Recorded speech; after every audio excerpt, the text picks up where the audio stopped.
अब हम लोग ऐसे 560 सब्सिक्वेंट इवेंट्स का रिवीजन करने जा रहे हैं। सब्सिक्वेंट इवेंट मीन्स एक ऐसा इवेंट जो अकर होता है between the date of financial statement till the audit report plus audit report after audit report date, जो fact that become known to the auditor after the date of audit report. कोई भी fact, कोई भी for events occurring between the date of financial statement and date of audit report, auditor perform करेगा following procedures in order to obtain sufficient appropriate audit evidence. Subsequent event के regarding auditor जो sufficient appropriate audit evidence collect करता है उसके लिए following procedures को perform करेगा। Auditor check करेगा, तेरा सिस्टम ऑडिटर चेक करेगा, तेरे से इंक्वायरी करेगा प्लस कुछ डॉक्यूमेंट को चेक करेगा। तो सबसे पहला चीज क्या है कि ऑडिटर रिव्यू करेगा procedures of management to identify and disclose subsequent event. Management ऐसे फॉलो करता है या नहीं करता है। इंक्वायरी करेगा मैनेजमेंट से as to the occurrence of a financial inquiry किया जाएगा मैनेजमेंट से as to the occurrence of subsequent events. Read किया जाएगा लेटेस्ट मिनट को, इंटरिंग फाइनेंशियल स्टेटमेंट को, अवेलेबल कैश फ्लो को, बजट एंड फोरकास्ट को। इंक्वायरी किया जाएगा about the latest position of legal case. Obtain किया जाएगा रिटन रिप्रेजेंटेशंस मैनेजमेंट से that all subsequent events are identified. Inquiry में मैनेजमेंट से कुछ क्वेश्चंस भी पूछा जा सकता है रिगार्डिंग सब्सिक्वेंट इवेंट। क्या कोई कमिटमेंट्स, बोरोइंग या गारंटी एंटरटेन किया गया है during this period. There are development regarding contingency. There is increase decrease in SC share capital. क्या शेयर कैपिटल में कोई इंक्रीज या डिक्रीज हुआ है। कोई एसेट्स को अप्रोप्रिएट किया गया है मैनेजमेंट के द्वारा या डिस्ट्रॉय किया गया है, या any events have occurred that are relevant to the measurement of estimates या provisions। कोई इवेंट जो अकर हुआ है जिसमें इन्वॉल्व है मैनेजमेंट का एस्टिमेशंस या प्रोविजंस या रिकवरेबिलिटी ऑफ कोई एसेट्स, कोई unusual accounting adjustment date have been made और कंप्लीटेड। ये सारे क्वेश्चंस आपको मैनेजमेंट से पूछा जा सकता है रिगार्डिंग सब्सिक्वेंट इवेंट्स।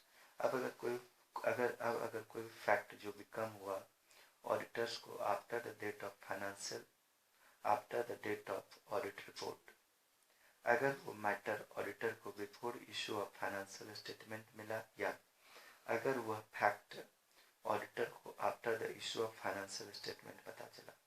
तो यहाँ पे सबसे पहले हम देखते हैं कि अगर ऑडिटर को फैक्ट का पता चला after the date of issue of audit report लेकिन before issue of financial statement, तो अगर वो सब्सिक्वेंट इवेंट का मैनेजमेंट अमेंड कर देता है फाइनेंशियल स्टेटमेंट में या मैनेजमेंट रिफ्यूज कर देता है टू अमेंड। अगर मैनेजमेंट अमेंड्स कर देता है फाइनेंशियल स्टेटमेंट को तो एक्सटेंडेड प्रोसीजर्स लगाया जाएगा न्यू ऑडिट रिपोर्ट पे एंड ऑडिटर प्रोवाइड करेगा न्यू ऑडिट रिपोर्ट, या ऑडिटर के पास ऑप्शन है कि वो अमेंड करे अपने रिपोर्ट को और उसमें डुअल डेट दे in addition to date include करे एम्फेसिस ऑफ मैटर पैराग्राफ या अदर मैटर पैराग्राफ। अगर ऑडिटर रिफ्यूज कर देता है to amend the financial statement तो इस केस में मॉडिफाई कर अगर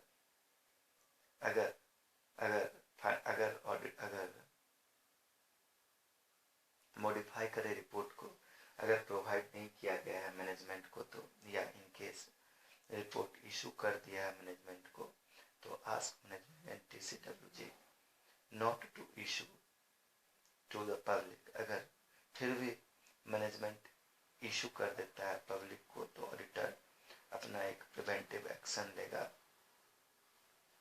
Reliance on independent auditor's report के लिए। अब नेक्स्ट देखते हैं कि अगर ऑडिटर को फैक्ट का पता चला after issue of financial statement तो मैनेजमेंट अमेंड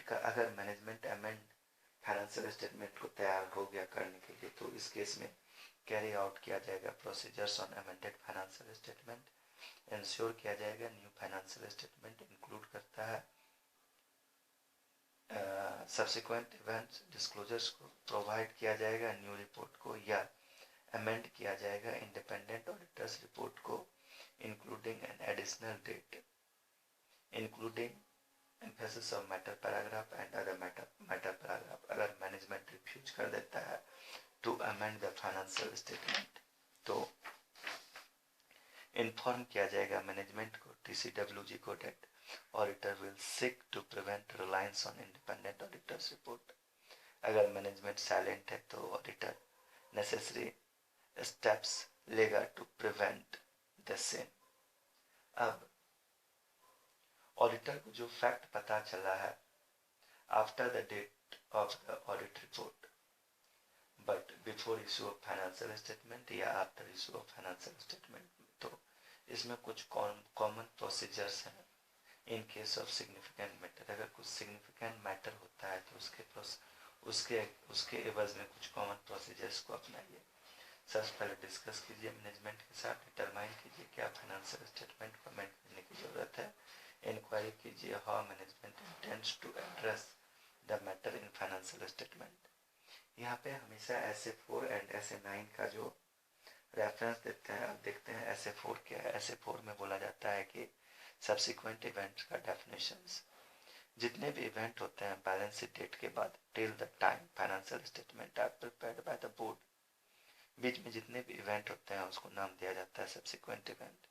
इनमें कुछ इवेंट्स एडजस्टिंग इवेंट होते हैं एंड कुछ होता है नॉन एडजस्टिंग इवेंट। अगर इवेंट क्लैरिफाई करता है अनसर्टेनिटी एग्जिस्ट है as on the date of balance sheet, तो ऑल एडजस्टिंग इवेंट्स, इसका एक्सेप्शंस 3 है। Required by law, if it is affects going concern, या it is a material loss. ये 3 case में अगर फाइनेंशियल स्टेटमेंट के डेट भी कोई भी कंडीशंस एग्जिस्ट नहीं है तो इसे सब्सिक्वेंट इवेंट माना जा सकता है। अगर गोइंग कंसर्न इफेक्ट नहीं होता है तो बोर्ड, अगर गोइंग कंसर्न इफेक्ट नहीं होता है तो बोर्ड, तो उसे बोर्ड रिपोर्ट में बताना पड़ता है। ऐसे 5 से 60 में सब्सिक्वेंट इवेंट जो इंक्लूड करता है 2 थिंग्स को, एक इवेंट को, एक फैक्ट को।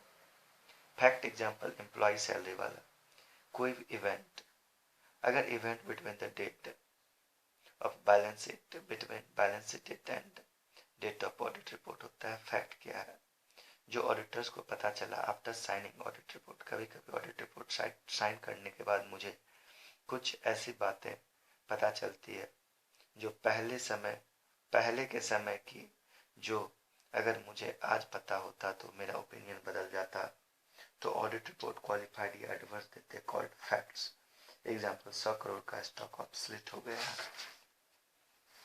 अब एडजस्टिंग इवेंट, अगर कोई एडजस्टिंग इवेंट मिलता है तो ऑडिटर आइडेंटिफाई करेगा इवेंट्स रिक्वायरिंग एडजस्टमेंट, देखेगा वेदर इट इज एडजस्टेड या disclose in a financial statement. अगर नहीं किया गया, अगर इसे एडजस्ट नहीं किया गया है या डिस्क्लोज नहीं किया गया फाइनेंशियल स्टेटमेंट में, तो ऑडिटर और मॉडिफाई कर देगा ऑडिट रिपोर्ट को, या तो क्वालिफाइड या तो एडवर्स एज पर ऐसे 570। अब सब्सिक्वेंट इवेंट सैलरी वाला केस, auditor come to know the result of negotiations on 15/5/2017 advice. SA4 adjusting event, conditions existing at the balance sheet date if events occurring after the balance sheet date, जो provide कर रहा है additional information relating to the conditions which existed on the balance sheet date, then adjustment should be done to assets and liabilities. AS29 provisions को adjust करना चाहिए और जानकारी मिले तो। फ्यूचर इवेंट अफेक्ट करता है अमाउंट जो required to be settled should be reflected in the amount of provisions. मतलब कि AS29 बोलता है प्रोविजंस को एडजस्ट करना चाहिए और जानकारी मिले तो।